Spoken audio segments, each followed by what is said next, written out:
نذيرا وداعيا إلى الله بإذنه وسراجا منيرا. أما بعد فقد قال الله تبارك وتعالى في كلامه المجيد وفرقانه الحميد. أعوذ بالله من الشيطان الرجيم.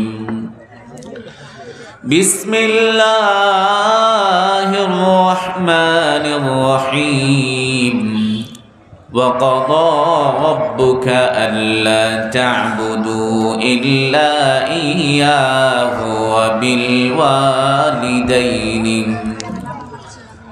وبالوالدين إحسانا إما يبلغن عندك الكبر أحدهما أو كلاهما فلا تقل لهما أف ولا تنهرهما وقل لهما قولا كريما. وقال رسول الله صلى الله عليه وسلم: إذا مات الإنسان انقطع عمله كله إلا من ثلاثة: صدقة جارية أو علم ينتفع به أو ولد صالح يدعو له أو كما قال عليه الصلاة والسلام.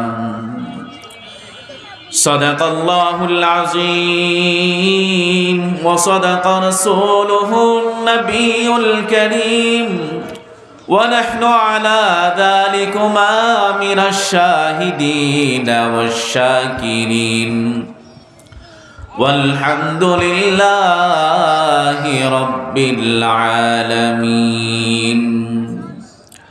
وقال تعالى في شان حبيبه: إن الله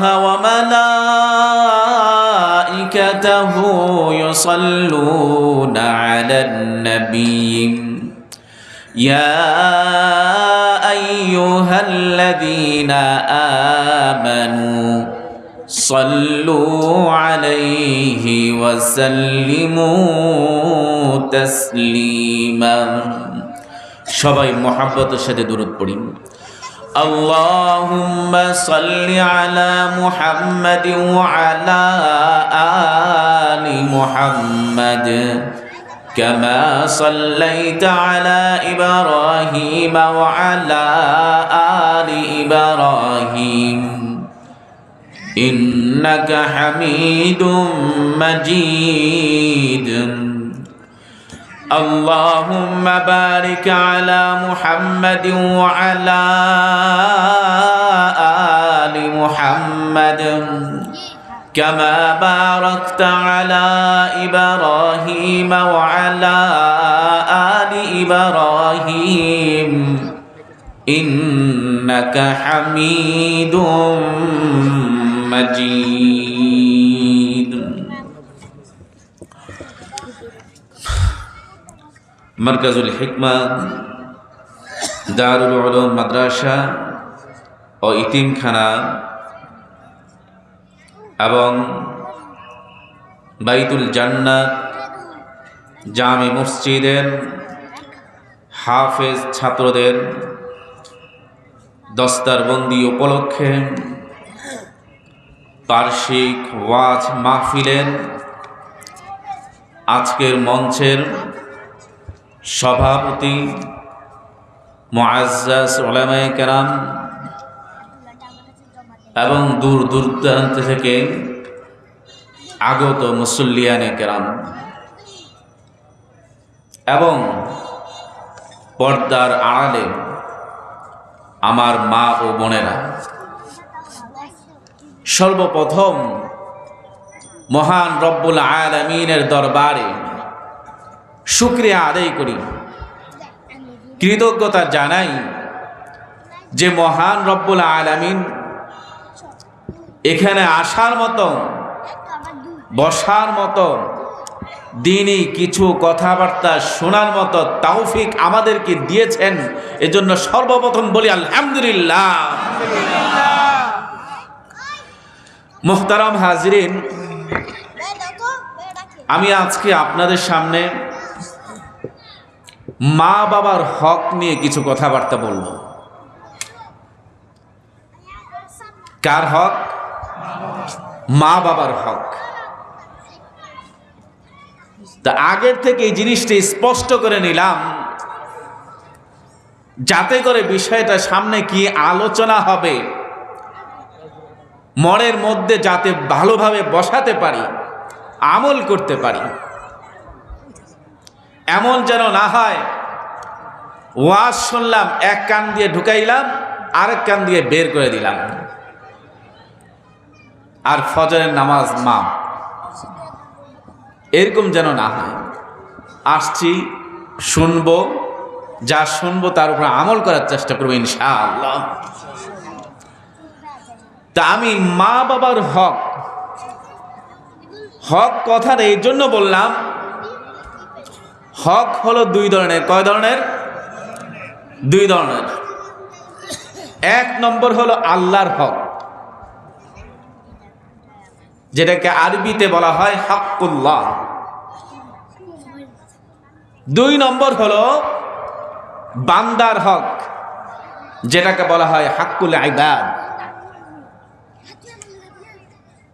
আল্লাহর হক হলো আল্লাহ রাব্বুল আলামিন যে সমস্ত জিনিসের আদেশ করেছেন সেগুলো পালন করা, আর যে সমস্ত জিনিস থেকে নিষেধ করেছেন সেগুলো থেকে বিরত থাকা।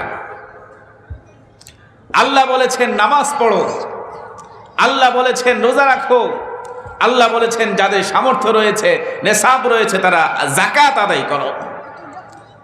আল্লাহ বলেছেন যাদের পক্ষে হজে যাওয়া সম্ভব, হজ পালন করো। সুতরাং কেউ যদি নামাজ না পড়ে, রোজা না রাখে, যাকাত না দেয়, হজ পালন না করে, সামর্থ্য থাকা সত্ত্বেও সে আল্লাহর হককে নষ্ট করল। আল্লাহর হক যদি কেউ নষ্ট করে থাকে, সেটা আল্লাহ তাআলা ইচ্ছা।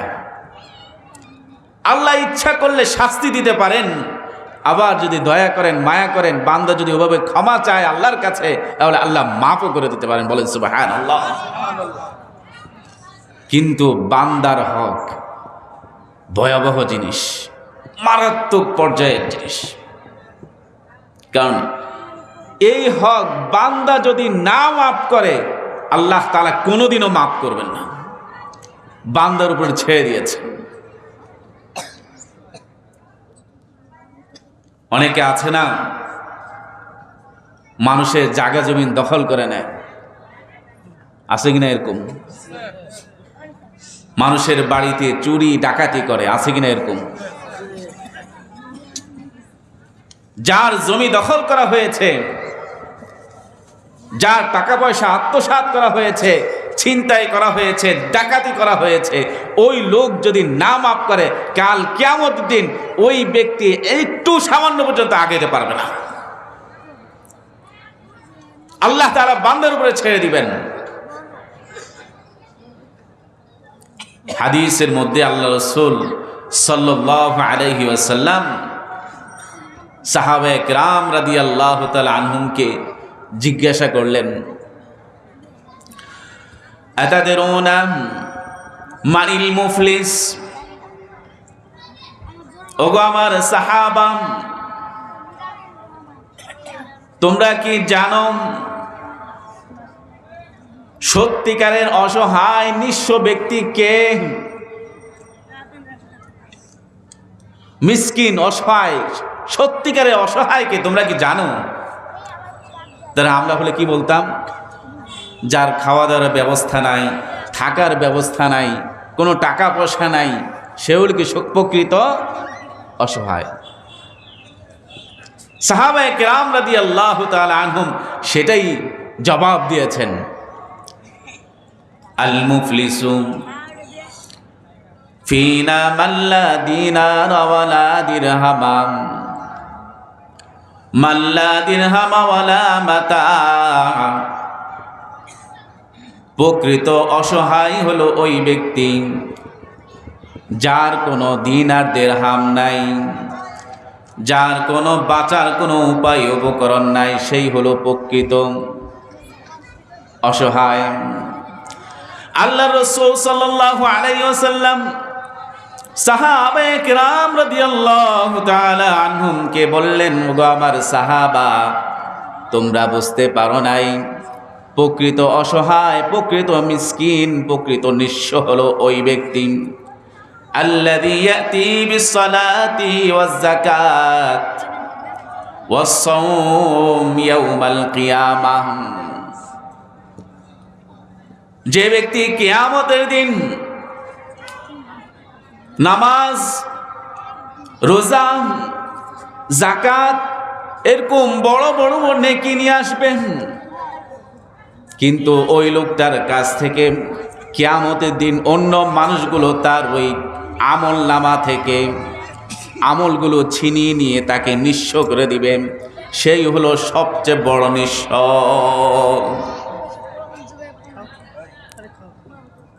আমাদের দেশে এরকম অনেক কুতুব দেখবেন, 5 ওয়াক্ত নামাজে সবার সামনে দাঁড়ায়, এলাকার মধ্যে সবার সবচেয়ে বড় বুজুর্গ,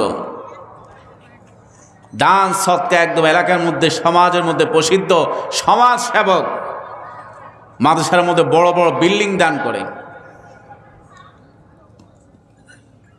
কিন্তু এই লোকটার তলে ব্যবসা হলো সে মানুষের জায়গা জমিন দখল করে হাউজিং তৈরি করে। আছে কিনা এরকম? উপরে দেখা যায় অনেক বড় আল্লামা, অনেক বড় ইবাদতকারী, অনেক বড় বুজুর্গ, কিন্তু তলে হলো তার এই সমস্ত খারাপ ব্যবসা, মানুষের জায়গা জমিন দখল করে আর হাউজিং বানায়। আছে কিনা এরকম? তার রয়েছে সন্ত্রাসী, যাকে ইচ্ছা তার কাছে জোর করে মালামাল সে ছিনতাই করে নেয়, প্রভাব টাকার জোরে সে সব কিছু মানুষের ছিনায় নেয়। এই লোকটা যখন কাল কিয়ামতের দিন আল্লাহর দরবারে যাবে, সে তো খুশি, আমি 5 ওয়াক্ত নামাজ জামাতের সাথে মসজিদের মধ্যে পড়েছি, আর আমার দানের কোনো অভাব নাই, এই জায়গায় মাদ্রাসা করেছি, ওই জায়গায় মসজিদ করেছি, আমার কোনো দানের তো কোনো অভাব নাই। একদম বিশাল বড় আমলের ঝোলা নিয়ে আসবে, অনেক বড় আমল নিয়ে আসবে, সে তো খুশি, আমাকে জান্নাত ঠেকায় কাটা। কিন্তু একটু পরে আসবে, আল্লাহর কাছে বলবে, আল্লাহ, এই যে লোকটা ভদ্রলোক, এই লোকটা দুনিয়াতে যখন ছিল, এই লোকটা আমার কাছ থেকে আমার জমিটাকে জোরপূর্বক সে দখল করে নিয়েছে। আমি গরিব মানুষ ছিলাম, রিক্সাওয়ালা ছিলাম, ভ্যানওয়ালা ছিলাম, কোনো ছোট্ট একটা জায়গা ক্রয় করেছি থাকার জন্য, একটু ঠাঁই নেওয়ার জন্য, কিন্তু এই লোকটা প্রভাব খাটিয়ে আমার জমিটা দখল করে নিয়েছে। আল্লাহ, তুমি আমার হককে বুঝাই দাও। তো আল্লাহ তাআলা বলবেন, ঠিক আছে, এখানে কি জমি পাওয়া যাবে? আখেরাতে কি জমি পাওয়া যাবে? পাওয়া যাবে আখেরাতে? জোরে বলেন। তখন আল্লাহ তাআলা বলবেন, ঠিক আছে, যাও, তুমি তোমার যতটুকু পরিমাণ ক্ষতিগ্রস্ত হয়েছে, যেই পরিমাণ তোমার জমি নিয়েছে, ওই পরিমাণ আমল তার আমল নামা থেকে কেটে তোমার আমল নামার মধ্যে নিয়ে যাও।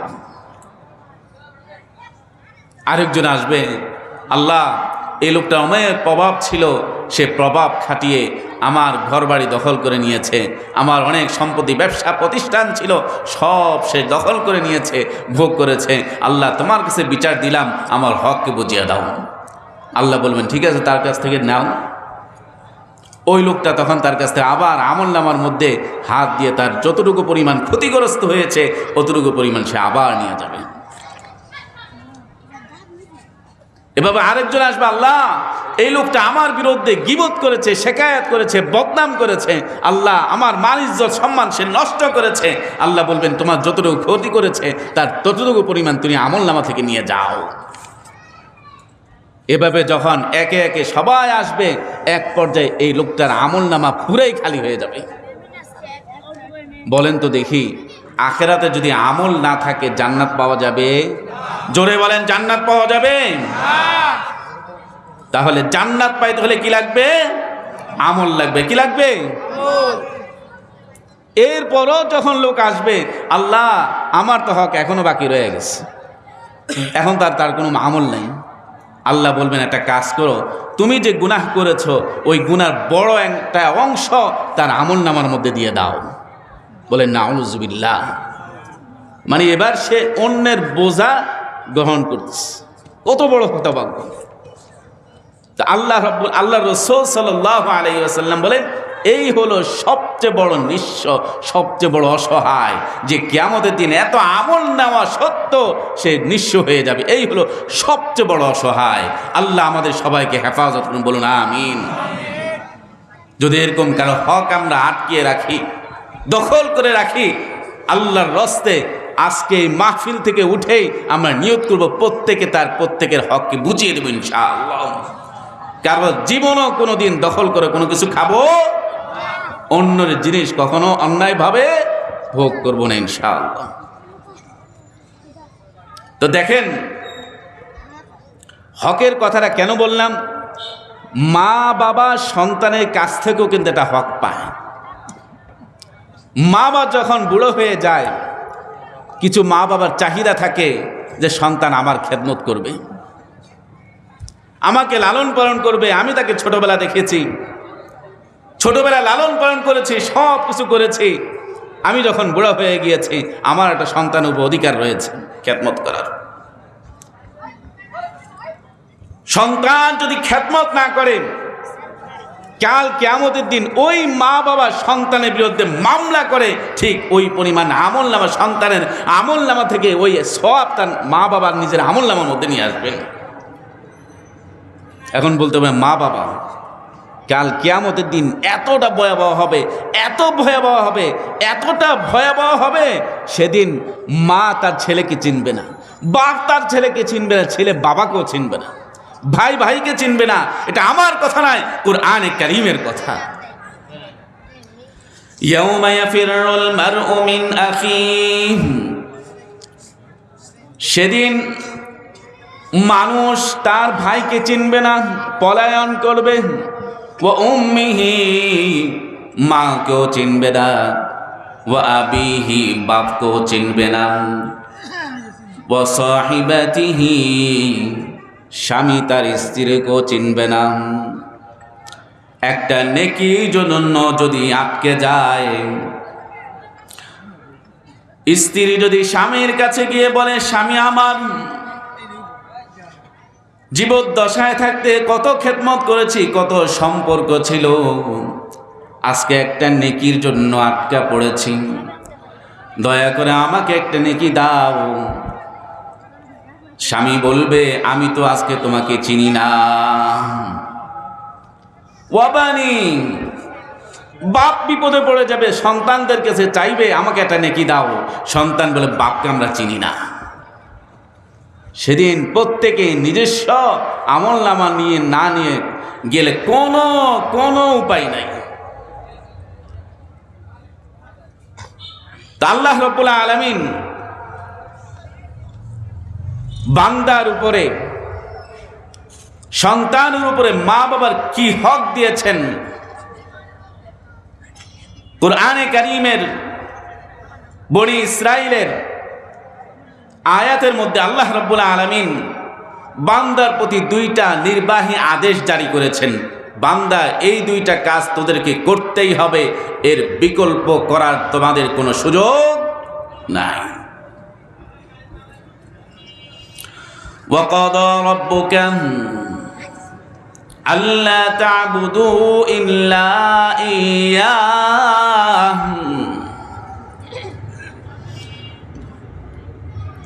আপনার প্রতিপালক চূড়ান্ত পর্যায়ের ফায়সালা করেছেন, আল্লাহ তা'বুদু ইল্লা ইয়্যাহ, ও আমার বান্দারা একমাত্র তার ইবাদত করতে হবে।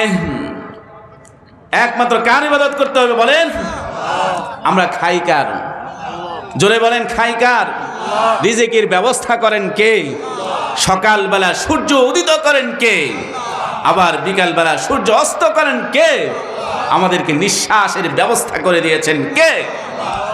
তো যে আল্লাহ রাব্বুল আলামিন আমাদের জন্য এত কিছু সুন্দরভাবে পরিচালনা করেছেন, ইবাদত করতে হবে কার?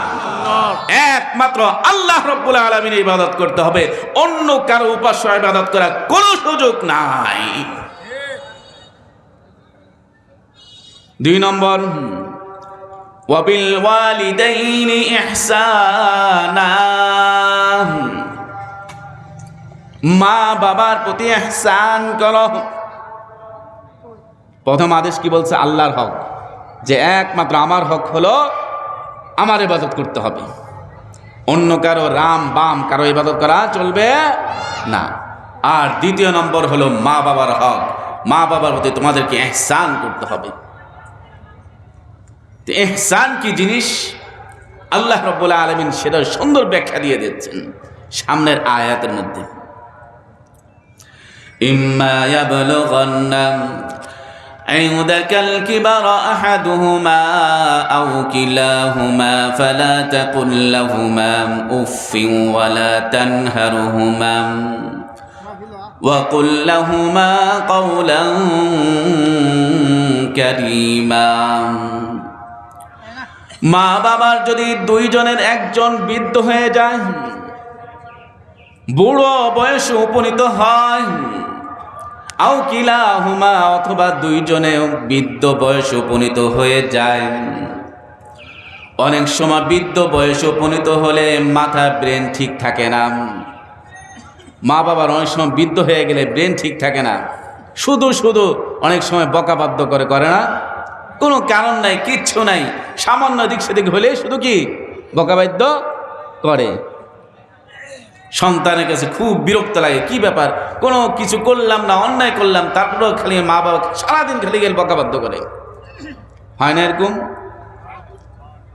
যদি এরকম হয়ে থাকে, সন্তানের কোনো দোষ নেই, সন্তানের কোনো দোষ নাই, কিন্তু বাবা মা বৃদ্ধ হয়ে গেছেন, ব্রেনে কুলায় না, এরপর দেখা যায় অনেক সময় খারাপ আচরণ করেন, সন্তানের কাছে বিরক্ত লাগে। এই যে একটা অবস্থা, এই অবস্থায় আল্লাহ রাব্বুল আলামিন বলেন ফালা তাকুল লাহুমা উফিন, খবরদার উফ শব্দটাও তুমি জবাব দিবা না। বুঝতে পারছেন? আর যদি মনে করেন মা বাবার কোনো দোষ নাই, নিরহ, কোনো দোষ নাই, সন্তান তার সাথে বেয়াদবি করেছে, খেদমত করে নাই, এটা তো কোরআন উল্লেখ করেন, বলে যে এটা কল্পনাও করা যায় না। মা বাবার সাথে সন্তান বেয়াদবি করবে অথবা খারাপ আচরণ করবে, এটা কল্পনাও করা যায় না।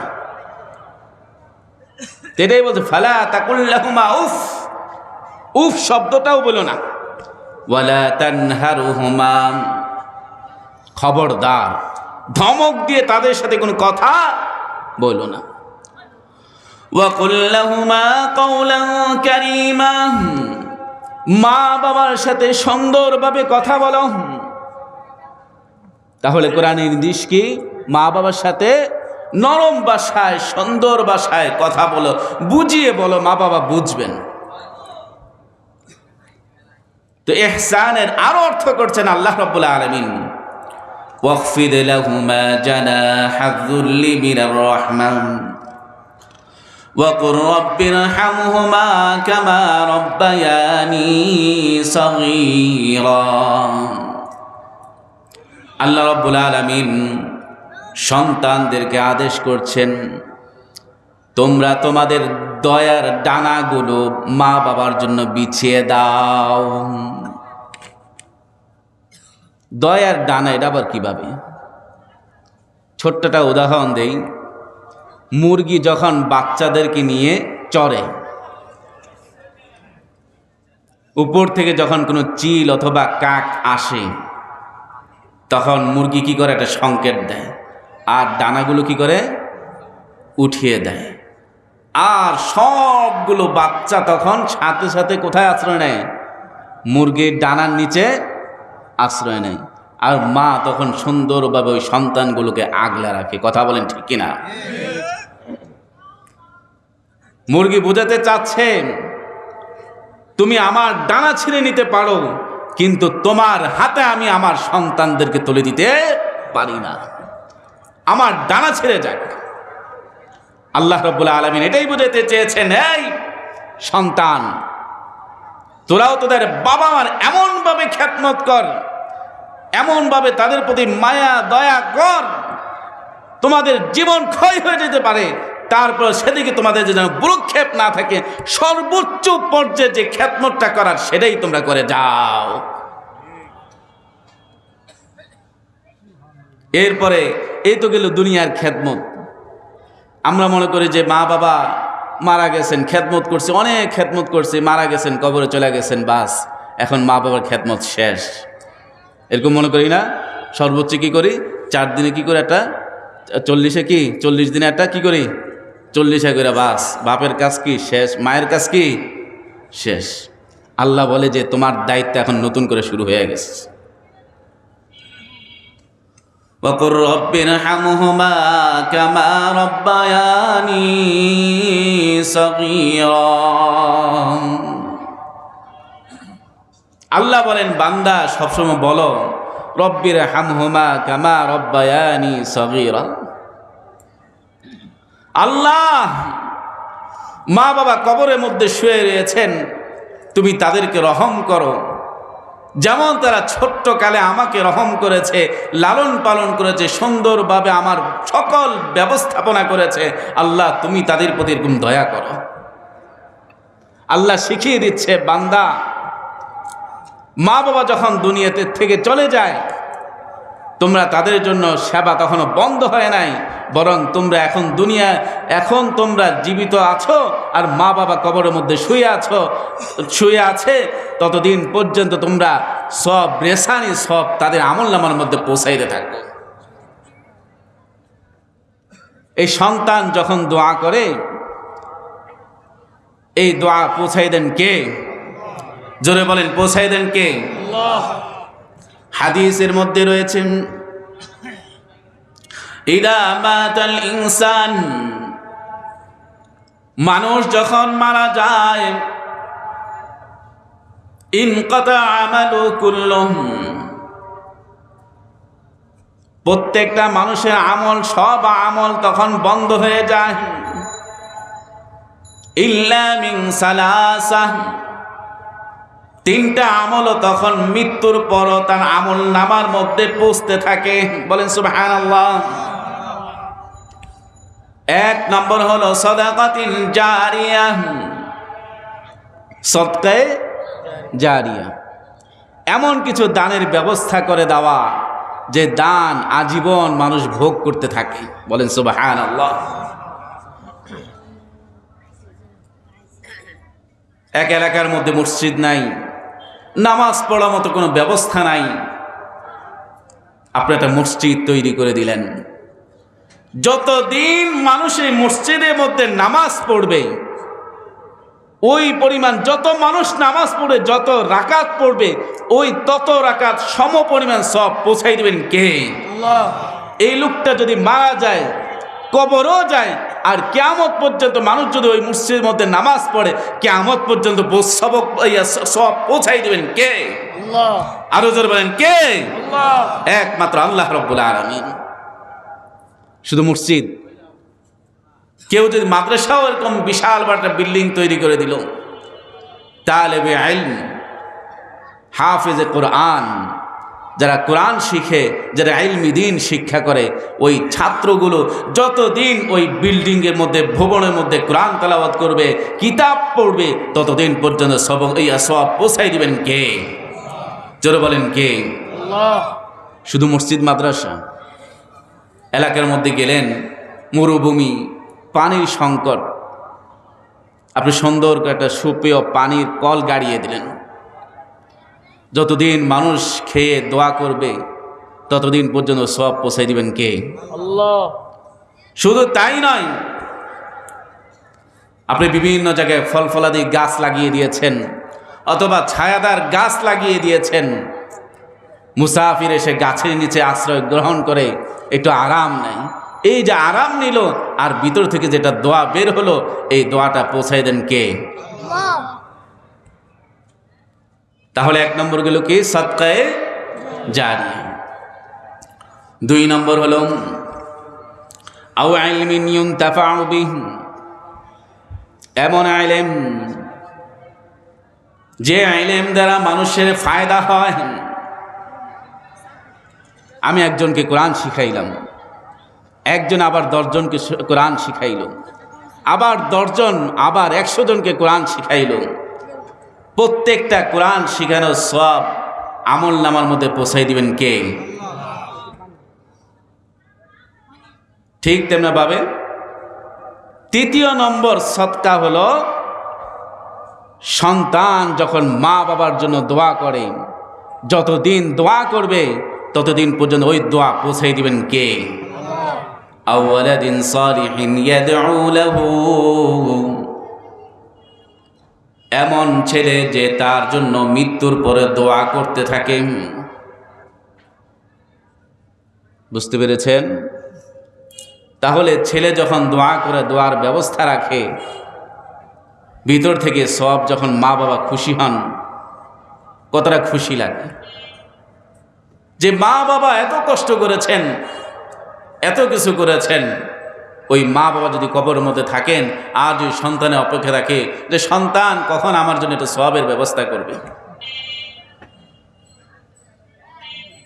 আর যখন সওয়াবের ব্যবস্থা করা হয় মা বাবা কত যে খুশি হয়ে যান সেটা বলার অপেক্ষা রাখে। এজন্য মা বাবা যদি মারা যায়, যাদের মা বাবা কবরের মধ্যে শুয়ে রয়েছেন, আমরা তাদের জন্য নিয়মিত দোয়া করব, কোরআন তেলাওয়াত করব। কোরআন তেলাওয়াত করে ওই সওয়াবটা মা বাবার আমলনামার মধ্যে পৌঁছাই দেব ইনশাআল্লাহ। মা বাবার জন্য সদকায়ে জারিয়ার ব্যবস্থা করব। মা বাবা মারা গেছেন, মনের ভিতরে কষ্ট, মা বাবা এত সুন্দর করে লালন পালন করেছেন, মা বাবার জন্য কি করতে পারি? হ্যাঁ, মা বাবার জন্য করেন, একটা সুন্দর একটা মসজিদ তৈরি করে দেন।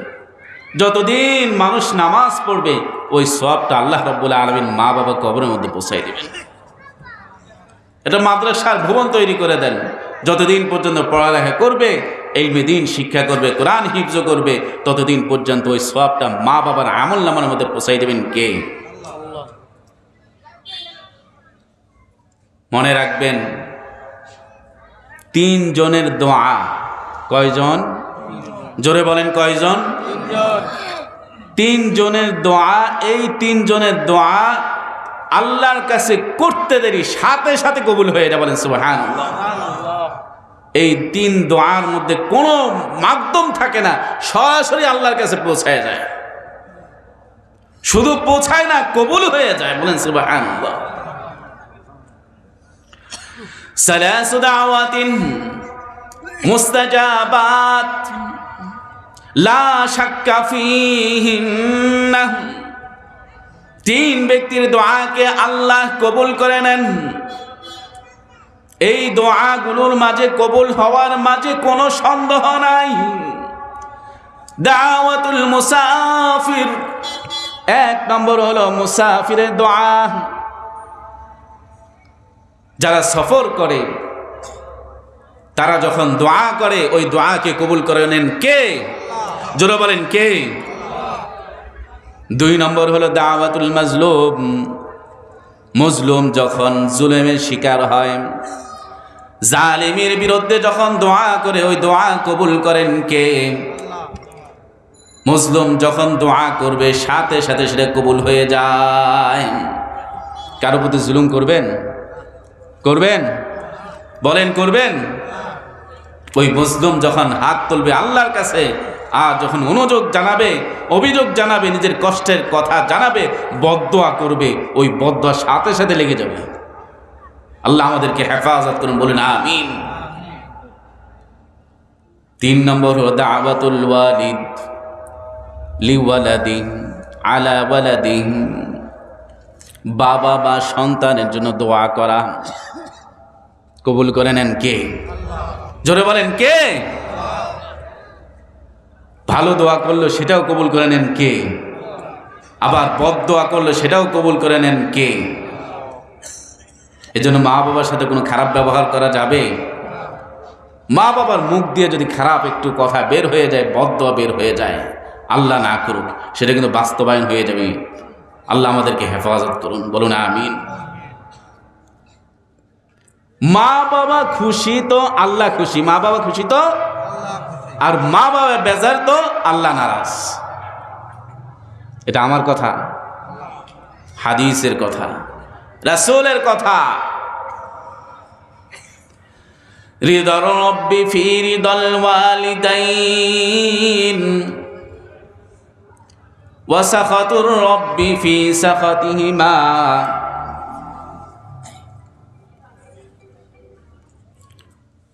মা বাবার সন্তুষ্ট, মা বাবা সন্তুষ্ট তো রব সন্তুষ্ট। আবার মা বাবা নারাজ তো আল্লাহ অসন্তুষ্ট।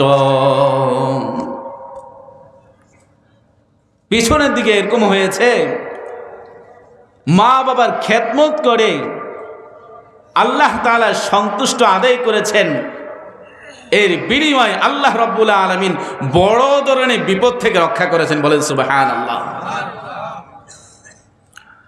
বনি ইসরাইলের 3 ব্যক্তি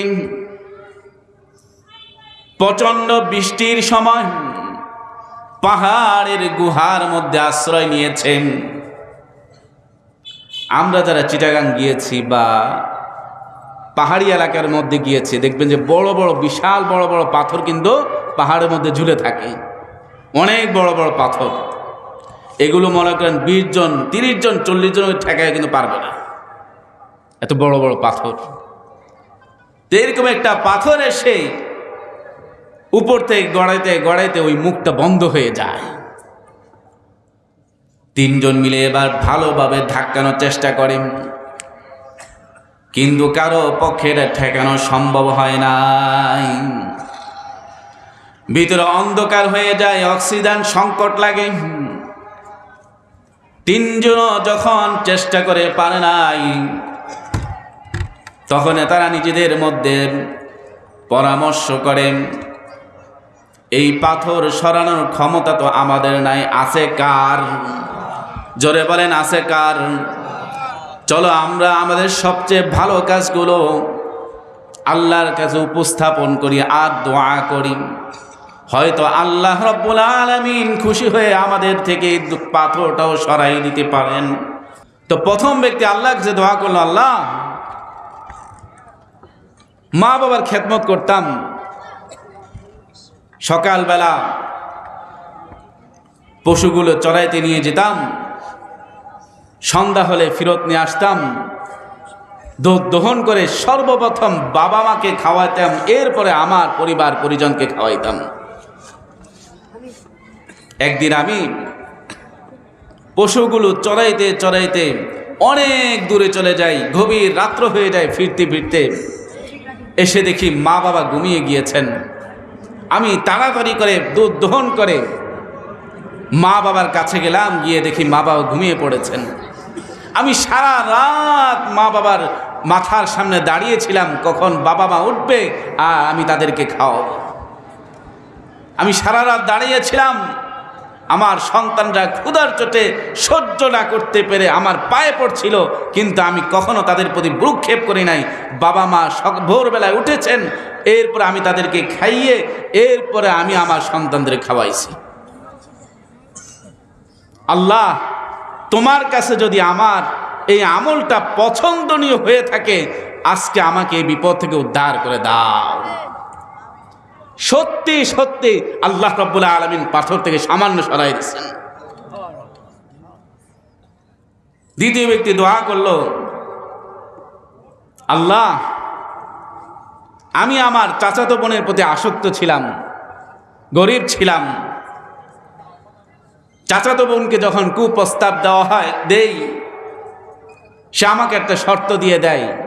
সে মনে করেছিল আমার পক্ষে এটা সম্ভব নয়, তুমি যদি 100 দিনার এনে দিতে পারো তাহলে তোমার পক্ষে সম্ভব। কিন্তু আমি গরিব হওয়া সত্ত্বেও সেটা জোগাড় করেছি।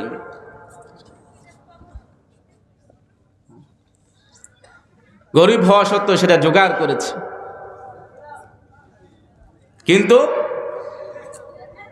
এরপর আমি যখন তার কাছাকাছি গিয়েছি, জিনা করতে যাব, এমন সময় মহিলা বলতেছিল, হে আল্লাহর বান্দা, অন্যায়ভাবে আমাকে জিনা করো না, পর্দা ছেড়ো না। আমি তখন আল্লাহর ভয় পেয়ে গেলাম, আল্লাহকে ভয় পেয়ে গেলাম। সাথে সাথে সমস্ত সুযোগ থাকা সত্ত্বেও আমি এখান থেকে বের হয়ে গেছি।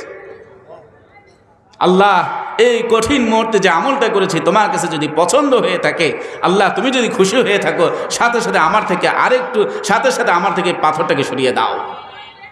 আল্লাহ রাব্বুল আলামিন তার দোয়াকে কবুল করেছেন। আবার সাথে সাথে সামান্য পরিমাণ পাথর সরে গেল। এবার সামান্য বাকি আছে।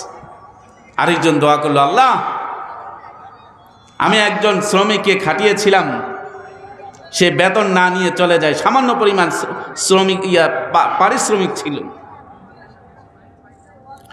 সে যখন চলে যায়, আমি তার পারিশ্রমিককে আত্মসাৎ করি নাই, এটাকে রেখে দিয়েছি, ব্যবসার মধ্যে খাটিয়েছি। এক পর্যায়ে অনেকগুলো চতুষ্পদ যন্ত্র থেকে তৈরি হয়, খামার তৈরি হয়ে যায়। এই লোকটা কিছুদিন পরে আসে, কয়েক মাস পরে আসে। আসার পরে বলে, হে আল্লাহর বান্দা, আমার পারিশ্রমিক দিয়ে দাও। আমি বললাম, এই যে খামারটা দেখো, এই যে পশুগুলো দেখো, এগুলো সব তোমার। ওই শ্রমিক তখন বলতেছিল, আল্লাহর বান্দা, আমার সাথে উপহাস করো না। আমি তখন বলতেছিলাম যে না, আমি তোমার সাথে উপহাস করছি না, এগুলো তোমার। আমি ব্যবসায় খাটিয়ে এই সমস্ত সবগুলো জোগাড় করেছি, যাও, এগুলো সব তুমি নিয়ে যাও। ওই লোকটা তখন নিয়ে গিয়েছে। আল্লাহ, আমি যে ইচ্ছা করলে পারিশ্রমিকটা আত্মসাৎ করতে পারতাম, তা না করে আমানত রক্ষা করেছি। আল্লাহ, তোমার কাছে যদি পছন্দ হয়, আল্লাহ তুমি খুশি হয়ে আজকে আমাদের থেকে পাথরটাকে সরিয়ে দাও। এই দোয়া করতে দেরি আল্লাহ রাব্বুল আলামিন গুহা থেকে সাথে সাথে পাথরকে দূর করে দিয়েছেন। বলেন সুবহানাল্লাহ।